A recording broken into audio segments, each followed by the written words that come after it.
Are you stuck knowing how to entertain your dog on a gross weather day? I'm Paula Nowak and I can help. Our mission is to help you learn more about dog behavior, dog training, and the tools to help you have an even deeper relationship with your dog, all while having fun. In this video, I'm going to share with you 3 activities you can do with your dog no matter what the weather is like. There is so much you can do. I'm going to start with the more complex activities and then work our way down to the easiest. If this is something you want to learn about, keep watching.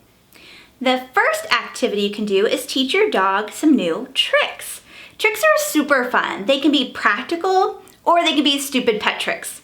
So for practical, you can do things like sit, down, stay, work at more distances, add more complexity, and you can do this with any kind of space in your home. The silly tricks, or the stupid pet tricks, can be fun things like sit pretty or spin, shake. You can use your creativity to figure out what to teach your dog. I have posted some links down below of videos that we've created to teach you how to teach your dog these tricks. Did you know you can also get a trick dog title? There's actually titles available through domorewithyourdog.com as well as through the AKC. And that would be a fun goal to have on those gross weather days to work towards a trick dog title. Something you might not think about with tricks is that it works your dog's brain in a new way, or anything really that you teach them that's new. It would be like if I'm driving to your house and I've never been there before. I really have to think and focus on my GPS. Where if I drive somewhere like that I've been 1,000 times, like our training academy, I can get there 10 different ways and I basically arrive having no idea how I got there. You know what I mean? The second thing we recommend for an activity on a gross weather day is something called canine enrichment. Canine enrichment can be a wide variety of things. It can be things that you purchase or things that you make to entertain your dog. You can use this for their regular meals or at snack time just to give them something to do. So you could put treats in here, you could put their kibble, you can just be really creative. Now there's thousands of products on the market and all it takes is a quick trip to TJ Maxx or home goods stores to find these, but you can also find them on Amazon. I've included a ton of links down below and they're at different experience levels. So if you have a dog who is very new to this, you want to keep it nice and easy. And I'm also really into toys and things that are easy to clean since they can get kind of grimy. So easy ones are like this little food maze that you just sprinkle in their kibble, or you can even use some wet food in here, or maybe even some bits of raw if you feed a raw diet, and you let them work this out. That would be for a smaller dog or maybe just a snack, or you can use something like this. What you have to keep in mind with these is depending on your dog's face, you might have to pick something that's easy for them to get into. So for our brachycephalic friends or smushed face dogs, you might want to avoid the green feeder, even the small one. These are really fun and great for dogs to kind of work around, but for those little flat faces, it's really difficult for them. So think about that when you're picking out your puzzle. You can also freeze some of these things to make them last longer, but start very simple at first. Here I have a sniffle mat. This is something that one of our students gifted us, and you can put things within here. You can even use just a shaggy rug, put treats in all these little bitty compartments, and then the dog has to work out how to get the goodie out of there. So they're working on foraging, which is very natural to them. There's also ones that roll around, so that's good for them to move around. Just be mindful if they're sound sensitive that they're not doing it on a surface that could make a lot of noise.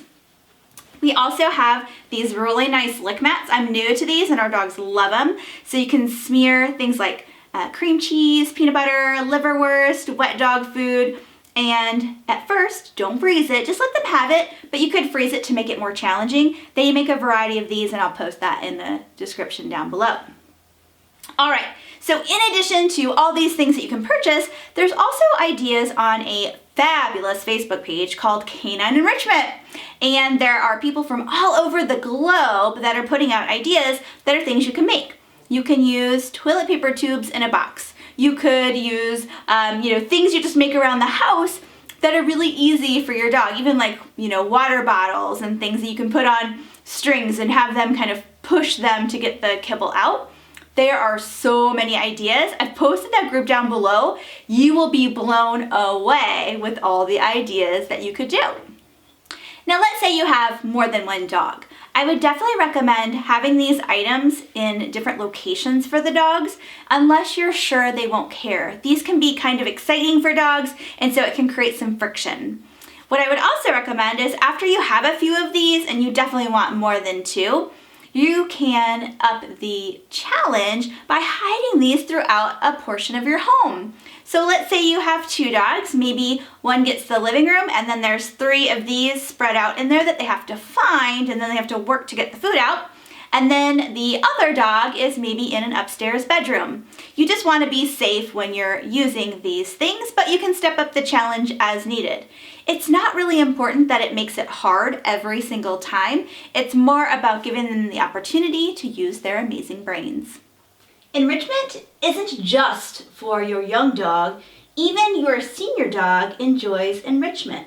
Here's Molly enjoying our little interactive snuffle mat.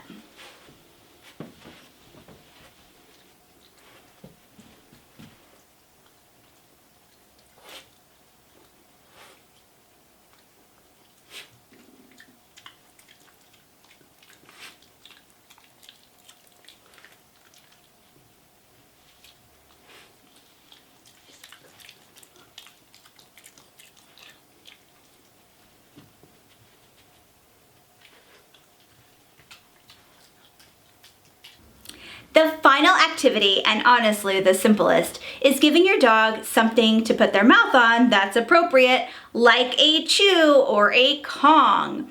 So for chews, I like to use things that are natural, like bully sticks, tracheas, lamb ears. It's important that you let your dog try out these things because they each have a preference, but always, always supervise them. We're on a shortage of bully sticks around here, otherwise I would show you everything and what it looks like. For tracheas, they come in all different shapes and sizes. You can get a 12-inch, a 6-inch, a chip, little rings. So depending on your dog's age, size, and experience level, you definitely want to try a variety of things. And for those of you who've tried bully sticks and you're disgusted by the smell, they do make odor-free ones. And I'll put a link down below for best bully sticks so you can buy your own chews that are made in the USA. I also recommend things like frozen Kongs, or just even starting with a Kong. So this is one version of a Kong. This is for your heavier chewer, and then this is for your basic chewer. They come in a variety of colors because that is how intense they are for the chewer. So you can see I can't really squeeze this one very much, but the red one I can squeeze a lot more.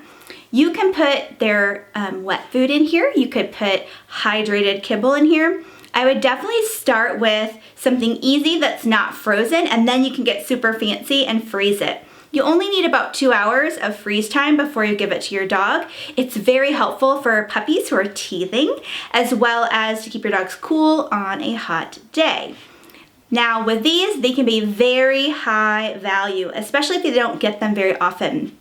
So if you do have multiple dogs who have the likelihood that they might try to guard it, I would just play it safe and keep them apart, either in a crate, in separate rooms, gated off, but always supervise them because definitely the natural bones can prevent, or actually, let me try that again, they can actually be a choking hazard, and we wouldn't want that for our dogs. So keep an eye on them. Some people will, when it gets a little bit smaller than this, will take it from their dog. Remember to trade them. If you don't know how to do that, we definitely could teach you how to do that. But chews are an easy way to implement some activity on a gross weather day. So what do you and your dog do on a gross weather day? Well, now you have some more ideas, but I'd love to hear what you guys do. Maybe you get out in it. Maybe you have some different things you like to do with your dog around the house. So share those ideas in the comments down below. To stay in touch, hit that subscribe button so you can get more awesome videos like this.